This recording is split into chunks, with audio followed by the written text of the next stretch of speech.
मुझे तो खुशी की वजह से सारी रात नींद ही नहीं आई। आज मेरे मम्मी पापा आ रहे हैं मुझे लेने। मुझे तो इतनी खुशी हो रही है। अभी वो आते ही होंगे, मैं जल्दी से तैयार हो जाती हूँ। आज मैं अपने मायके जाऊंगी। मुझे तो इतनी खुशी हो रही है। इन्हें देखो कैसे कितनी गहरी नींद में सो रहे हैं। अरे कहीं मैं लेट तो नहीं हो गई? बहू तू उठ गई सोकर? आजा बेटा, अब किचन में आजा, बहुत काम पड़ा है। अरे तेरे मायके वाले कभी भी आते होंगे।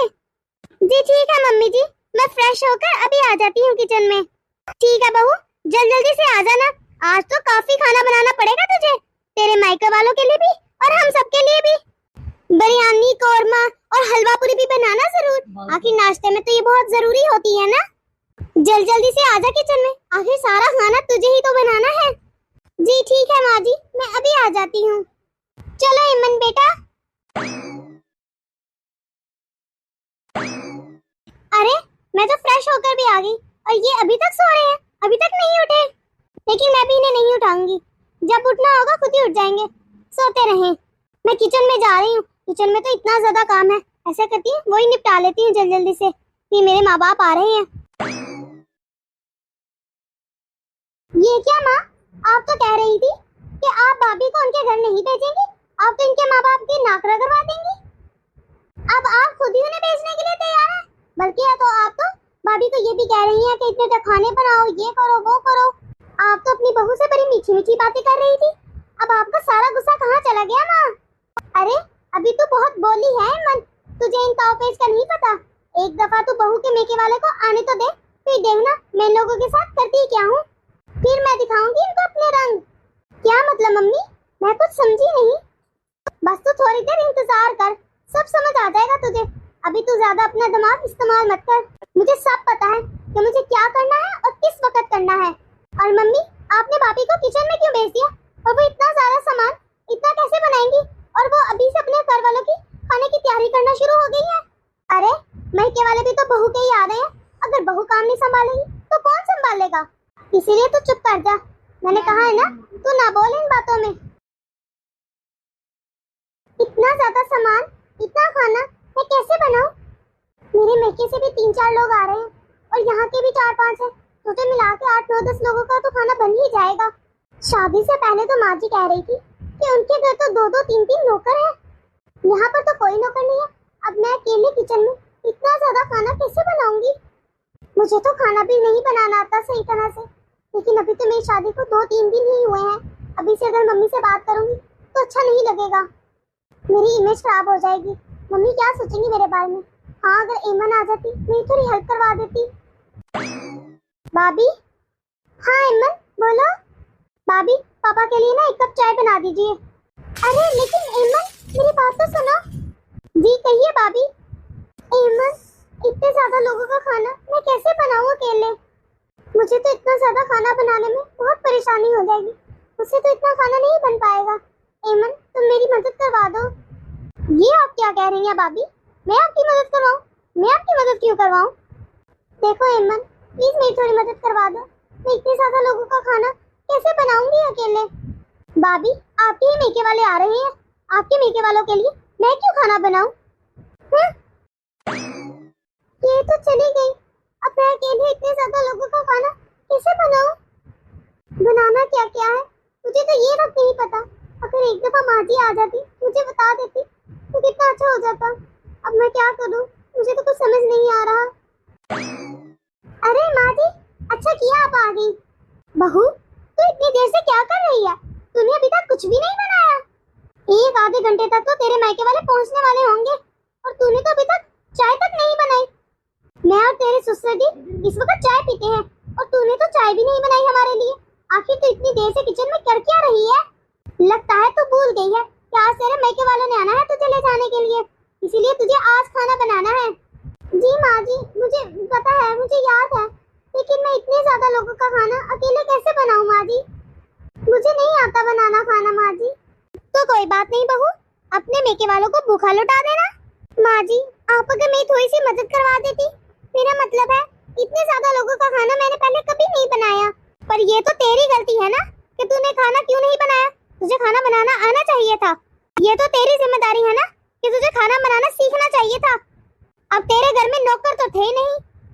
अब मेरी क्या गलती है? ये तो तेरी गलती है ना। अब तो देख ले, अगर तू खाना बनाएगी तो तेरे मैके वाले खा लेंगे, नहीं बनाएगी तो भूखे चले जाएंगे। माँ जी, मुझे तो सिर्फ दाल चावल बनानी आती है, मैं वो बना देती हूँ। बाकी जो बिरयानी, कौरमा और जो हलवा पूरी है वो तो मुझे बनानी ही नहीं आती, वो तो मैं नहीं बना पाऊंगी। हाँ तो ठीक है बहू, तेरी मर्जी, तो अपने मैके वालों को दाल चावल ही खिला देना।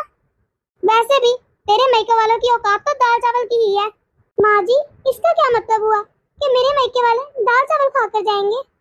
माँ जी, ऐसा अच्छा तो नहीं लगता ना कि वो पहली बार मेरे घर आएंगे और दाल चावल खाकर जाएंगे।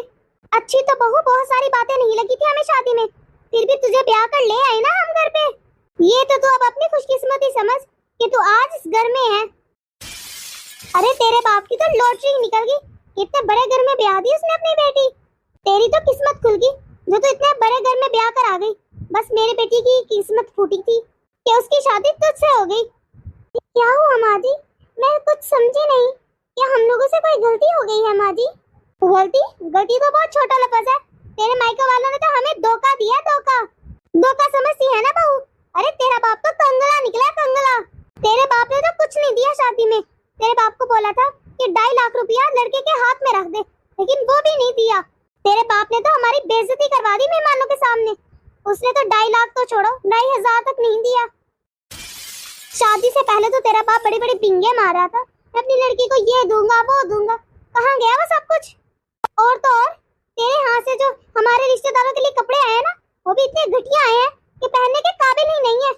सारे रिश्तेदार हमारा मजाक उड़ा रहे हैं, हम पे तू तू कर रहे हैं, हमें बेइज्जत करके रख दिया है तुमने। मेरा तो सर ही झुक गया शर्म के मारे।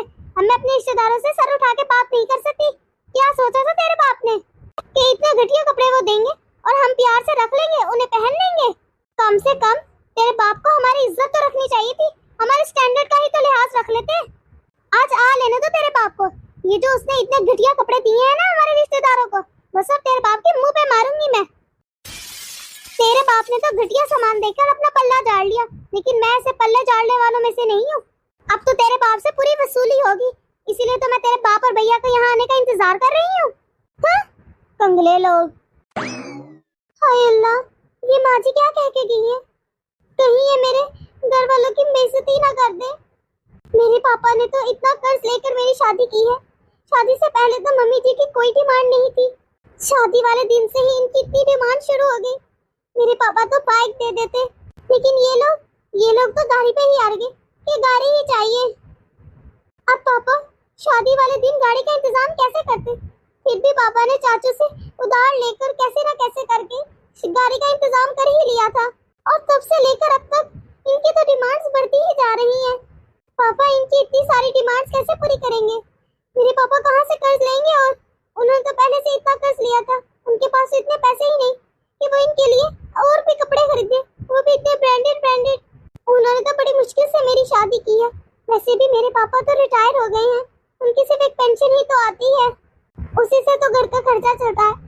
उन्होंने तो अपनी हैसियत से ज्यादा मेरी शादी पर लुटाया है। लेकिन अब तो माँ जी की डिमांड बढ़ती जा रही है। माँ जी को कौन समझाए?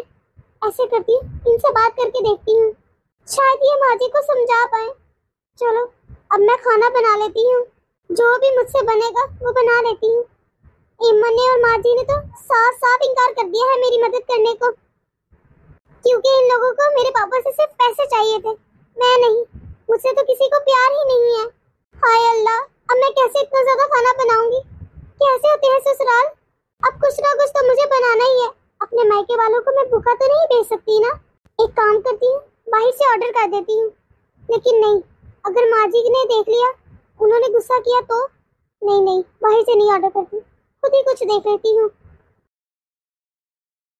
रुबीना के ससुराल में कोई दिखाई नहीं दे रहा। आपने बताया तो था कि हम आ रहे हैं। हाँ हाँ बहू, मैंने तो बताया था। भला बेटी के ससुराल में बताए बगैर कैसे आता? इन्फॉर्म करना तो जरूरी था, इसलिए मैंने तो बताया था। रुबीना की सास को तो पता था कि हम अपनी बेटी को लेने के लिए आ रहे हैं, और वैसे भी ये तो रस्म होती है। फिर भी बाबा जी, कोई भी हमें वेलकम करने आया ही नहीं, दरवाजे तक भी नहीं आया। कोई बात नहीं पापा, आप ऐसा करें, आप रुबीना को एक दफा आवाज लगाएं, हो सकता है उसे ना पता हो कि हम आ चुके हैं। हाँ हाँ बेटा, मैं लगाता हूँ अभी आवाज। रुबीना, रुबीना बेटा। पापा, आप आ गए? मैं कब से आपका इंतजार कर रही थी। रुक जा रुबीना, वहीं के वहीं रुक जा। खबरदार बहू, जो एक भी कदम आगे बढ़ाया, अभी के अभी अंदर जा। लेकिन क्यों माँ जी, क्या हुआ? मेरे पापा और भैया आए हैं, मुझे एक दो बार उनसे मिलने तो दे। शायद तूने सुना नहीं बहू कि मैंने क्या कहा। जा अंदर। जी माँ जी। क्या हुआ समदन जी? हमसे क्या कोई गलती हो गई है? आपने ऐसे रुबीना को अंदर क्यों भेज दिया?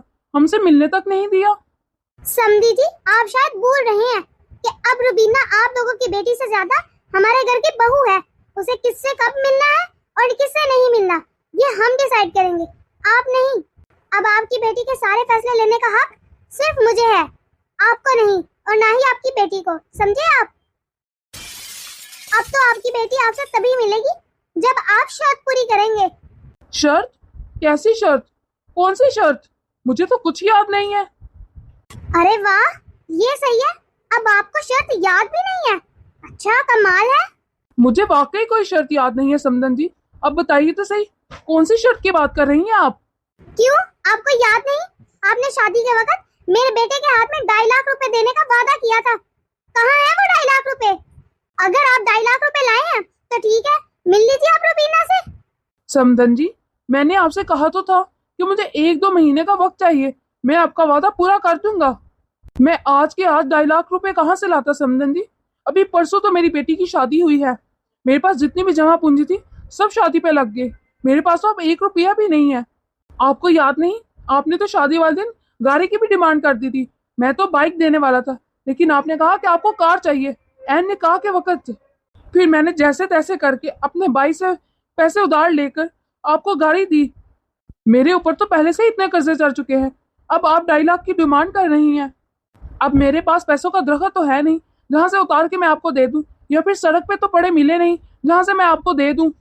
अब वो कहीं ना कहीं से तो अरेंज करने हैं ना, और अरेंज करने में तो वक्त लगता है।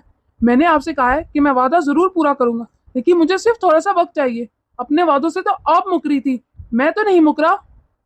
आप याद करें, हमारी तो 50,000 रुपए की बात हुई थी, लेकिन आपने तो शादी के वक्त 2.5 लाख रुपए की डिमांड कर दी। अब मैं अचानक से इतने पैसे कहाँ से लाता? आपको पता नहीं है शायद समदन जी कि शादी वाले घर में कितने खर्चे हो जाते हैं। मैं आज आपको 2.5 लाख रुपए कहाँ से लाकर दूं? मुझे 1-2 महीने का वक्त तो चाहिए ना, मेरे पास तो पहले ही कर्जों की भरमार पड़ी हुई है। वो सब कुछ मुझे नहीं पता, मुझे बस इतना पता है, मुझे पैसे चाहिए, वो भी आज के आज। अगर आप अपनी बेटी से मिलना चाहते हैं तो आप कहीं से भी मुझे आज के आज ही पैसे ला कर दें। और तो और समझी जी, आपने हमें और हमारे रिश्तेदारों को कैसे कपड़े दिए हैं, पहनने के लायक ही नहीं है। इतने घटिया कपड़े मैंने आज तक अपनी जिंदगी में नहीं देखे। कम से कम हमारे स्टैंडर्ड का कुछ तो लिहाज करते। मेरी इतनी बेइज्जती हुई है उन कपड़ों की वजह से, सारे रिश्तेदारों के सामने मेरी नाक कट गई।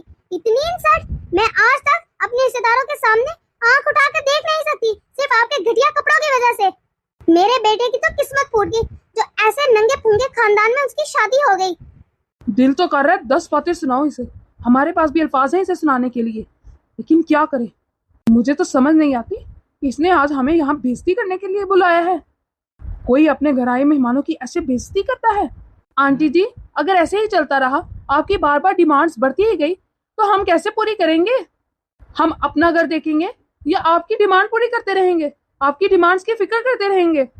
अरे बेटा, खामोश हो जा, ये तेरी बहन का ससुराल है, बात बिगड़ ना जाए। गुस्सा करने से मामला खराब हो सकता है। आज अगर इन्हें हमारी कोई भी बात बुरी लगी तो तेरी बहन के लिए ही आगे मुश्किल होगी। इसीलिए बेटा अपने गुस्से को कंट्रोल कर। और ये तेरी बहन को हमसे मिलने भी नहीं देंगे, भेजना तो दूर की बात, इसीलिए कंट्रोल कर बेटा। समदन जी, मैं आपकी सारी शर्तें पूरी करने के लिए तैयार हूँ। मैं आपसे वादा करता हूँ, मैं आपकी सारी शर्तें पूरी कर दूंगा, बस हमें थोड़ा सा वक्त दे दीजिए। ओहो आंटी जी, अब आप गुस्सा थूक दीजिए ना। आंटी जी, अब तो दो खानदानों के दरमियान रिश्तेदारी जुड़ गई है, इसीलिए अब हमें एक दूसरे का ख्याल रखना चाहिए। और जैसे आप कर रही हैं ना, इस तरह तो रिश्तों में सिर्फ खटास ही पैदा होगी। बेहतर होगा आंटी जी, हम गुस्से से नहीं बल्कि समझदारी और प्यार से काम लें। आखिर रिश्तेदारी का मामला है। क्यों आंटी जी, सही कह रही हूँ ना मैं? और रही बात आपकी शर्तों की, तो आंटी जी, पापा जी कह रहे हैं ना कि हम आपकी सारी शर्तें पूरी कर देंगे, इसका मतलब हम आपकी सारी शर्तें पूरी कर देंगे। अब आप गुस्सा थूक दीजिए। और आपको एक बात बताओ, हमने आपके लिए बहुत सारे कपड़े लेकर आए हैं। जो जो आपने कपड़ों की लिस्ट भेजी थी ना, सब रिश्तेदारों के लिए कपड़े लेकर आए हैं और बहुत अच्छे कपड़े लेकर आए हैं। और मुझे पूरा यकीन है कि आपको कपड़े जरूर पसंद आएंगे। लीजिए आंटी जी, आप ये मिठाई खाइए। मिठाई खाने से गुस्सा कम होगा, थोड़ा मीठा बन जाइए। और आपने कहा था ना 21 किलो बनाना लाना है, हम वो भी लेकर आए हैं। लेकिन मुझे तो ना कोई कपड़े ना कोई बनाना नजर आ रहा है।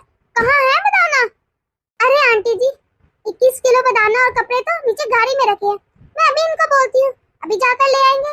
ऐसा कैसे हो सकता है? आपने कहा हो और हम ना लेकर आए? नहीं नहीं, ऐसा तो नहीं हो सकता। चल ठीक है, इस बार तेरी बात पर इत्तेबार कर ही लेती हूँ। आपका बहुत बहुत शुक्रिया आंटी जी। अरे आप यहाँ खड़े हैं, अरे जाइए ना, नीचे से सारा 21 किलो बनाना उठा लाइए और कपड़े भी ले आइएगा। जाइए जाइए। ठीक है, अभी लेकर आता हूँ। ये ले आंटी जी, आप मुंह मीठा कीजिए और गुस्से को थूक दीजिए। आंटी जी, अगर आपकी इजाजत हो तो क्या मैं अंदर जाकर रुबीना से मिल लूं? हाँ हाँ ठीक है, मिल सकती है तू, जा अंदर ही है रुबीना। शुक्रिया आंटी जी। रुबीना, चाय ले आ अपने बाप और भाई के लिए। और आप समझी जी, जितनी जल्दी हो सके ना 2.5 लाख रुपए का इंतजाम कर दीजिएगा, वरना अभी आप अपनी बेटी को लेकर जा रहे हैं ना, तो अपने पास ही रखिएगा, कोई लेने नहीं जाएगा। इसीलिए आपके लिए यही बेहतर है कि जितनी जल्दी हो सके 2.5 लाख रुपए का इंतजाम कर दीजिए। ये ना हो आपकी बेटी सारी जिंदगी आपके घर ही पड़ी रह जाए, क्योंकि पैसों के बगैर तो आपकी बेटी भी इस घर में आ नहीं सकती, समझे आप? समदन जी, आप मेरी बात का यकीन करें, मैं पूरी कोशिश करूंगा कि आपके पैसों का इंतजाम कर दूं। बस मुझे थोड़ा सा वक्त दे दीजिए आप। ठीक है, आप पर एतबार कर लेती हूँ मैं इस बार। वैसे मिठाई तो थोड़ी सस्ती ही लग रही है समझी जी। हाँ? एक बेटी का बाप लड़के वालों की शर्तों को पूरा नहीं कर सकता, इस बात का अंदाजा मुझे अपनी बेटी की शादी के बाद हुआ है। लोगों को तो बिल्कुल दूसरों पर तरस ही नहीं आता। ये लीजिए पापा, बदाना भी ले आया हूँ और कपड़े भी ले आया हूँ सारे। अपनी बहन की सास को दे दे सारा बदाना भी और ये कपड़ों के पैकेट भी। अरे मुझे बुलाने की जरूरत नहीं है, मैं आ गई हूँ खुद ही। चलो शुक्र है कुछ लेकर तो आए, मुझे तो यही डर था कहीं खाली हाथ ही ना आ जाते तुम लोग। नहीं नहीं समदन जी, आप ऐसे हमारे बारे में कैसे सोच सकती हैं? वैसे समदन जी, दामाद जी किधर है? वो दिखाई नहीं दे रहे। और आपकी बेटी एमन कहाँ है? एमन बिटिया, वो भी दिखाई नहीं दे रही। हाँ हाँ, मेरा बेटा सो रहा है, अभी सो के नहीं उठा। क्या मतलब समदन जी, क्या दामाद जी को ये नहीं पता था कि आज हम लोग आने वाले हैं? आप क्या चाहते थे समधी जी, कि मेरा बेटा आपके वेलकम के लिए सुबह 4 बजे से उठ के बैठ जाता? जैसे रोजाना जितने बजे वो सोकर उठता है वैसे ही आज उठेगा। आज कोई खास बात थोड़ी है। पैसा है नहीं और नखरे देखो। पापा, आपने देखा ये रुबीना की सास कितनी बदतमीज है। जब से हम आए हैं तब से हमारी इंसल्ट किए जा रही है, जरा सी इज्जत नहीं दी, मेहमानों के साथ ऐसा सलूक करते हैं, यही लिहाज रख रहे कि हम उसके बेटे के ससुराल वाले हैं। मुझे तो समझ नहीं आ रहा कि उसका हमारे साथ इतना बुरा सलूक है तो रुबीना के साथ उसका क्या सलूक होगा? वो यहाँ ऐसे लोगों के साथ कैसे रहेगी? अरे बेटा, शुरू शुरू में लड़के वालों के ऐसे ही तेवर होते हैं, बाद में सब ठीक हो जाता है, तो फिक्र मत कर। मुझे तो नहीं लगता पापा कि बाद में कुछ भी ठीक होगा, ऐसे लोग कभी ठीक नहीं होते। और तो और जीजा जी भी हमसे मिलने नहीं आए। इतनी बेइज्जती पापा, मान लिया कि हमारी हैसियत इन लोगों से कम है, लेकिन फिर भी हम ही इन लोगों को दे रहे हैं और दिए जा रहे हैं, कुछ मांग थोड़ी ना रहे हैं। फिर भी इन लोगों के ऐसे तेवर, इसके बाद भी इतना कुछ देने के बाद भी वो हमारी इतनी इंसल्ट कर रहे हैं, जरा लिहाज नहीं रख रहे पापा। बेटा, यही असूल हमेशा से चलता आ रहा है कि बेटी वालों को ही हमेशा झुक के रहना पड़ता है। लेकिन पापा, बेटी तो इन लोगों की भी है, फिर भी ये हमें इतना बेइज्जत कर रहे हैं, क्यों पापा? क्योंकि बेटा, हमने इन लोगों को अपनी बेटी दी है, ये भी तब झुकेंगे जब ये अपनी बेटी किसी और को देंगे, तब इन्हें शायद हमारी तकलीफ का अंदाजा हो। सही कह रहे हैं आप पापा। मैं बहुत शर्मिंदा हूँ भाभी, मेरी सासू माँ ने आप लोगों के साथ ऐसा सलूक किया। मैं बहुत शर्मिंदा हूँ, मुझे माफ कर दे भाभी। कोई बात नहीं रुबीना। भाभी, आपने बिल्कुल सही समझाया था, रिश्ता हमेशा बराबरी वाला में ही करना चाहिए, लेकिन मैं ही थी जो शादी से पहले उस लालच में आ गई थी। मुझे लगा बस बड़े घर का रिश्ता होना चाहिए, मुझे अमीर होना था, बस इतना बड़ा घर देख बस मुझे लालच आ गया। जाएगी। लेकिन भाभी, ये मेरी भूल थी, मेरी जिंदगी की सबसे बड़ी भूल थी। जितने भी बड़े घर वाले होते हैं ना, इनके दिल उतने ही ज्यादा छोटे होते हैं। ये बात तो तुमने बिल्कुल ठीक कही है रुबीना। रिश्ते हमेशा अपनी बराबरी और हैसियत वालों लोगों में ही करने चाहिए। ये जितने भी बड़े दिल के मालिक होते हैं, इनके दिल उतने ही छोटे होते हैं। ये बड़े घर के लोग कभी भी छोटी हैसियत से लाई हुई बहू को इज्जत नहीं देते, सारी जिंदगी बस उन्हें ताने ही देते हैं। और ऐसी बहू सिर्फ ताने सुनते सुनते ही अपनी जिंदगी गुजार देती है। लेकिन ऐसे लोगों के ताने कभी खत्म नहीं होते। आपको याद है ना तुम्हें रुबीना, जब ये लोग तुम्हें देखने आए थे, हमारे घर में बैठ के ये लोग हमारे घर की बेइज्जती कर रहे थे। इसीलिए तो मैंने तुम्हें कहा था, तुम्हें समझाया था कि इनकार कर दो, ये लोग ठीक नहीं है। उस वक्त तुम्हें मैं ही गलत लगी थी। तुम्हें लगा कि मैं तुम्हारी खुशियां देख के जल रही हूँ, लेकिन मैं तुम्हारी भलाई के लिए ही ये सब कह रही थी। मुझे आगे यही डर था कि आपके साथ ये सब कुछ ना हो। मुझे आपकी फिक्र थी, इसलिए तो मैं तुम्हें कह रही थी कि इनकार कर दो, लेकिन तुम मेरी बात को समझी ही नहीं। इसीलिए तो मैं तुम्हें मना कर रही थी।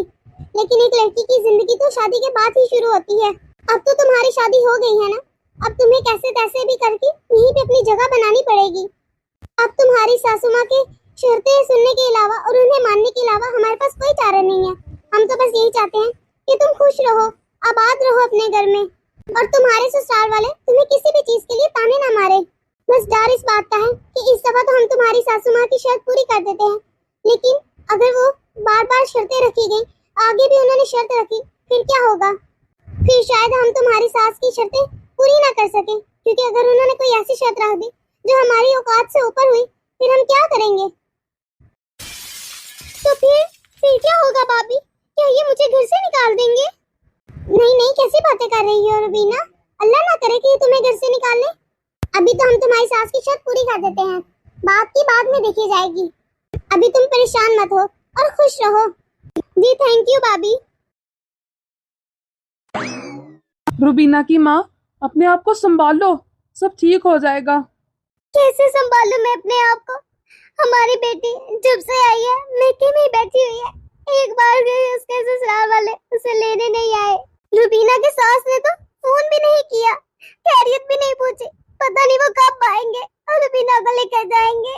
सुनिए जी, आप बस ना रुबीना की सास की सारी डिमांड पूरी कर दीजिए, तभी वो रुबीना को यहाँ से ले जाएंगे। आप इस बार तो उसकी सारी डिमांड्स पूरी कर दीजिए, उसके बाद फिर रुबीना जाने और उसकी किस्मत, फिर जो होगा वो देखी जाएगी। लेकिन इस बार तो आप उसकी डिमांड्स पूरी कर दीजिए। हाँ, शायद तुम ठीक कह रही हो। गांव में जो 2 गज जमीन है ना, आप उसे बेच दीजिए। उसे बेच के इस दफा तो आप उसकी सारी डिमांड्स पूरी कर दीजिए, और रुबीना की सास को जो कुछ भी चाहिए आप उसे दे दीजिए। हाँ, अब यही करना पड़ेगा।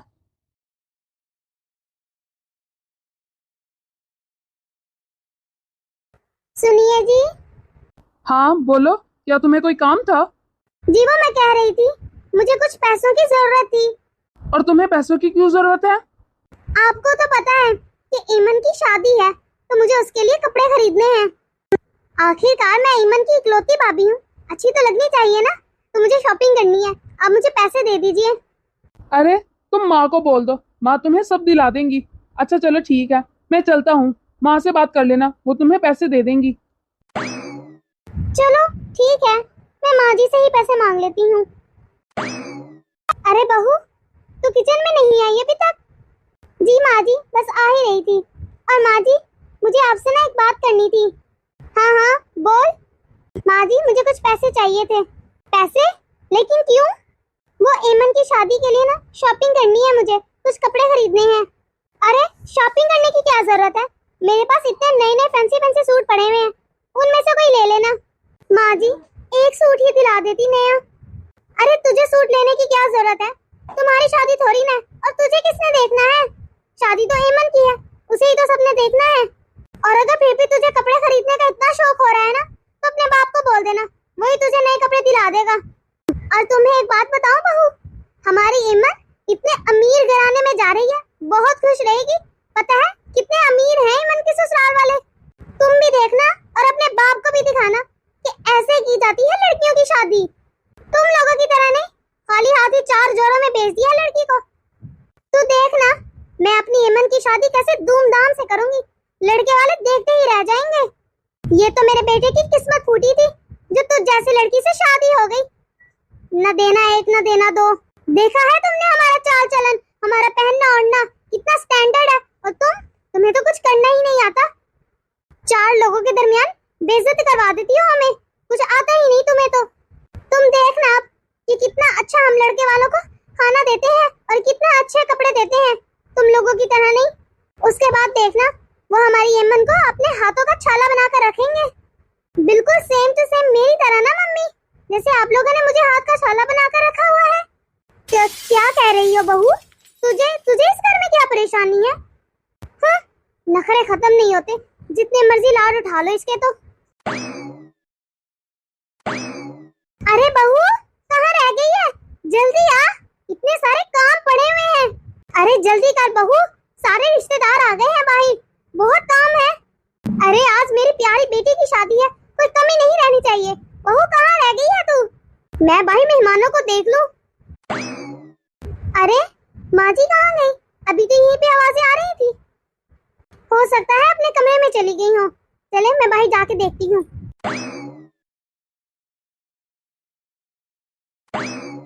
अरे बहू आ गई तू?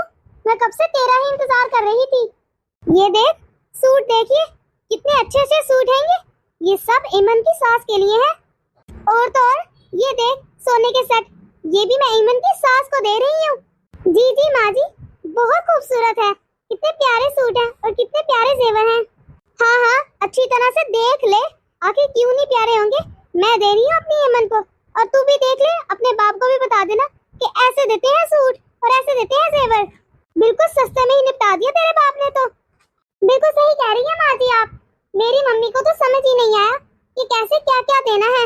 उनको तो ऐसी चाल चलन का पता ही नहीं, लेकिन अब मुझे पता चल गया है। मैं आपसे सीख रही हूँ, मैं सब सीख लूंगी आपसे। अब मैं आपसे सब कुछ सीख जाऊंगी। और अब तो एमन की सास उसे अपने हाथ का छाला बना कर रखा करेगी। अरे आखिरकार आपने सामान जो इतना अच्छा दिया है, इसमें तो कोई शक नहीं, मैंने अपनी एमन को इतना अच्छा सामान दिया है। और उसकी सास तो एमन को अपने हाथों का छाला बना कर रखेगी। हाँ हाँ दुआ करें ऐसा ही हो माँ जी। ये क्या, ये बहू कैसा जवाब देकर गई है मुझे? लगता है बहू को जलन हो रही है ये सामान देखकर। है मुझे क्या, कम से कम अपने मायके वालों को बताएगी तो सही कि कैसे चाल चलन किए जाते हैं, कैसे सामान दिया जाता है बेटियों को। बस आज अच्छे से मेरी एमन की शादी निपट जाए। मेरी एमन तो बहुत खुश रहेगी, आखिर इतने बड़े घराने में जा रही है। बस मेरी बेटी खुश रहे हमेशा, और मैं उसकी शादी में किसी चीज की कमी थोड़ी ना होने दूंगी। इतनी धूमधाम से शादी कर रही हूँ मैं अपनी बेटी की। अरे बेटा, मिठाई के डिब्बे रख लिए थे ना गाड़ी में, और सारा सामान रख लिया था ना गाड़ी में। और बहू को बोल जल्दी जल्दी से तैयार होके आ जाए, और तू गाड़ी जाके दोबारा चेक कर, सही तरह सब कुछ रख लिया ना, किसी चीज की कमी तो नहीं रह गई। सब कुछ अच्छा होना चाहिए, परफेक्ट होना चाहिए, वरना ईमन के ससुराल में बहुत बेइज्जती हो जाएगी हमारी। अरे ये बहू कहाँ रह गई? तैयार नहीं हुई अभी तक, कहाँ है ये बहू? एक तो तेरी बीवी भी ना हर काम में देरी करती है। अरे मम्मी आप क्यों इतना परेशान हो रही हैं? अभी रुबीना तैयार होकर आ ही जाती है, आप जाके गाड़ी में बैठ जाइए। बल्कि आप खुद ही तसल्ली कर लीजिए अच्छी तरह से। आप अच्छी तरह से पूरी लिस्ट से देख लीजिए कि कहीं हम कुछ भूल तो नहीं गए, सब कुछ रख लिया ना? हाँ हाँ बेटा, अभी जाके चेक करती हूँ, देखती हूँ, मुझे तो बड़ी टेंशन हो रही है। मैं तो तैयार होकर आ गई। अरे माँ जी कहाँ है? वो कहाँ गई? माँ जी तो नीचे गाड़ी में चली गई हैं, कब से तुम्हारा इंतजार कर रहे हैं। जल्दी चलो, ये ना हो कि हम लेट ही हो जाए और हमारी बेइज्जती हो जाए। जी जी मैं तो बिल्कुल तैयार हूँ, चले, लेट नहीं होंगे और हमारी बिल्कुल भी बेइज्जती नहीं होंगे, हम बिल्कुल टाइम पर चले जाएंगे। आप बिल्कुल फिक्र मत कीजिए, माँ जी तो ऐसे ही हाइपर हो जाती हैं। हाँ हाँ अब चलो, बातें करना शुरू हो गई हो, चलो चलो जल्दी से। मम्मी जी, ईमन का घर कितना बड़ा और कितना खूबसूरत है। अरे बहू, ये बहुत अमीर और बहुत बड़े लोग हैं, मैं तुझे कहती नहीं थी? हमारी ईमन बहुत बड़े घर में जा रही है, देखा? अब तो तूने अपनी आंखों से देख लिया ना। लेकिन माँ, घर में कोई दिखाई नहीं दे रहा, सब कहाँ हैं? क्या इन्हें पता नहीं था कि हम आने वाले हैं? अरे बेटा, बड़े लोग हैं, क्या पता इनके यहाँ ऐसे ही होता हो। मैं बुलाती हूँ ईमन को।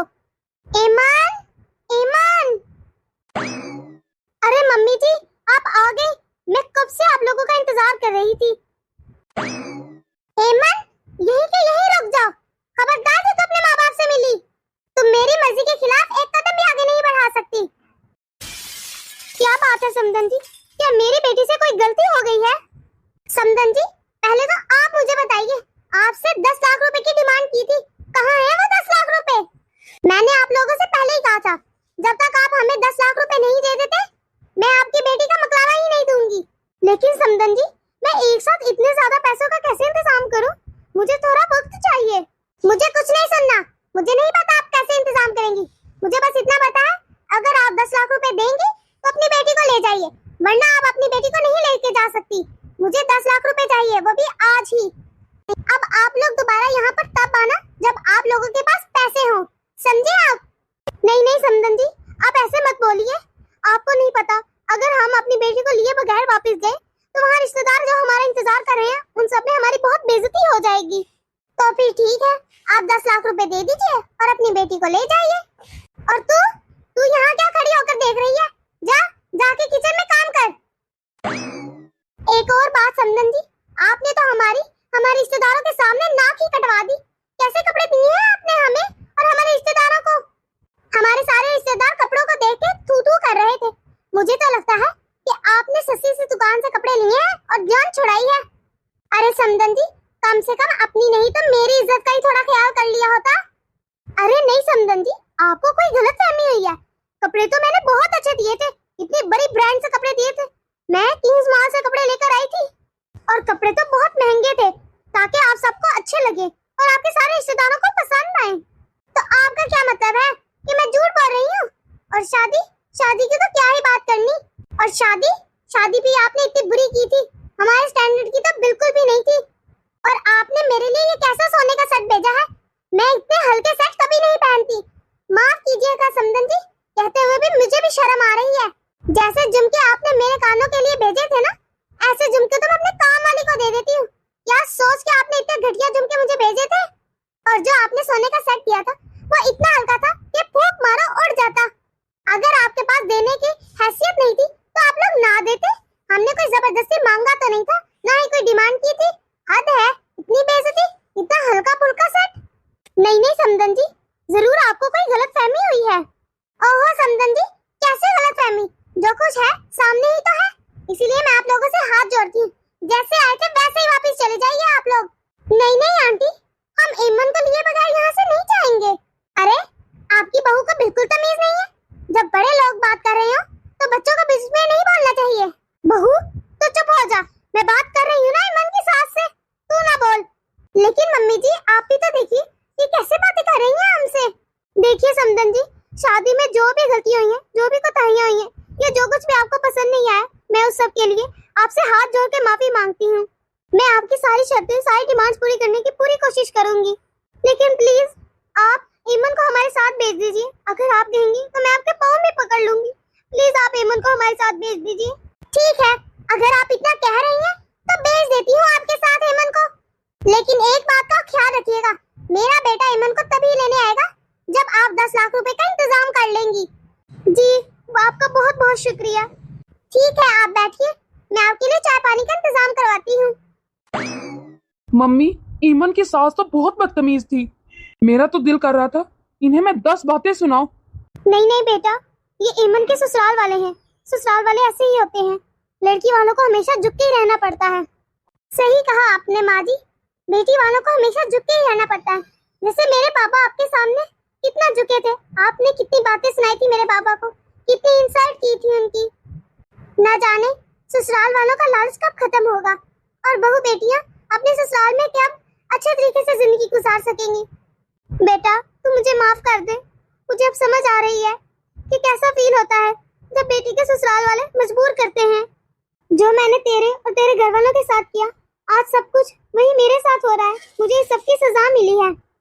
हम बेटों की शादी करते वक्त ये भूल जाते हैं कि हमारी भी बेटी है, ये सब कुछ हमारे आगे भी आ सकता है। लेकिन हम अपने गुरूर के नशे में इतना डूबे होते हैं कि हम अपने गुरूर में भूल जाते हैं कि हमारी भी बेटियां हैं। तो दोस्तों कैसे लगी आपको आज की हमारी ये वीडियो? अगर आपको हमारी ये वीडियो पसंद आई है तो इसे लाइक और शेयर कर दें। अगर आपने हमारा चैनल अभी तक सब्सक्राइब नहीं किया तो जल्दी से कर दें, ताकि हम आपके एक सब्सक्राइब से मोटिवेट होते रहें और ऐसी मजीद मोटिवेशनल वीडियोस आप तक पहुंचाते रहें। तो मिलते हैं अगले वीडियो में, अपनी दुआ में याद रखिएगा। अल्लाह हाफिज।